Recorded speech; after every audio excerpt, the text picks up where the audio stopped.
absolument faire travailler sa mémoire, on en parle avec le mnémotechnicien. C'est bien ça, Benoît Rosemont. Il est aussi fan de mathématiques et artiste. Auteur du Memento de la mémoire que je vais vous montrer dans quelques instants. Il faut faire travailler sa mémoire, la stimuler parce que, évidemment, ça permet de prévenir certaines maladies. Alors Benoît, comment on l'a fait travailler cette mémoire? Je disais en rigolant, là, juste avant 7 heures, qu'il fallait jouer au memory avec nos enfants.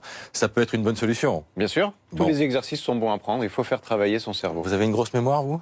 J'ai pas une grosse mémoire, mais j'ai une mémoire travaillée. Comment vous l'avez travaillé? Ça, c'est fascinant. Alors moi, je l'ai travaillé dans le cadre de spectacles pour mémoriser des listes de mots, des listes de chiffres, retenir facilement des prénoms, des noms de famille.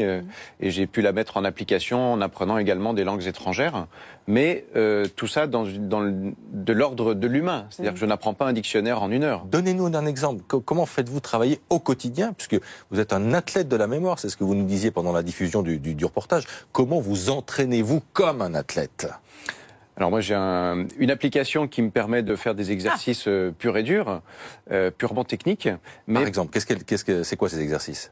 Alors ils sont vraiment très très techniques en rapport avec la construction d'un palais mental, ce qu'on appelle un palais de mémoire. Donc je me construis un bâtiment avec plusieurs pièces et je vais utiliser les pièces pour stocker l'information dont je veux me souvenir. Mais ça fait mal à la tête déjà, rien que de vous entendre. Mais est-ce que le problème, c'est pas qu'en fait, on a moins de mémoire aujourd'hui qu'avant parce qu'on a plein d'outils qui apprennent à notre place et qui se souviennent à notre place? Alors je ne sais pas si on a moins de mémoire qu'avant, il faudrait poser la question à un scientifique qui étudie la mémoire. En tout cas, on l'externalise par notre téléphone.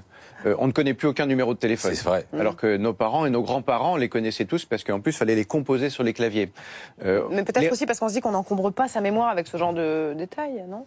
Je suis pas sûr que ce soit un encombrement. Au contraire, dans le reportage qu'on a vu tout à l'heure, en allant faire ses courses, on n'est pas obligé d'écrire. On peut se préparer une liste mentalement de ce dont on a besoin. Mais est-ce que vous y trouvez du plaisir à faire travailler cette mémoire? Moi, ou est-ce que c'est une astreinte?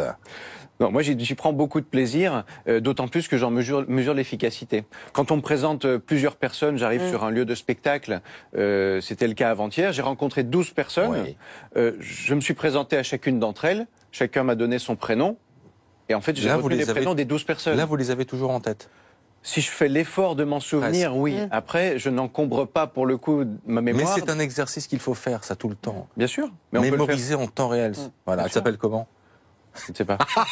Mais tout à l'heure, nous avons vu dans leur reportage... Là, c'est pas un problème de mémoire, c'est un problème de notoriété. On a vu tout à l'heure dans leur reportage une dame qui s'appelait Bonjour.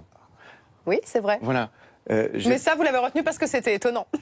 Mais c'est un des principes de la mnémotechnie, c'est de rendre le prénom ou le nom... Ce qui est important, c'est peut-être aussi de savoir si on a une mémoire auditive, visuelle, tactile, olfactive.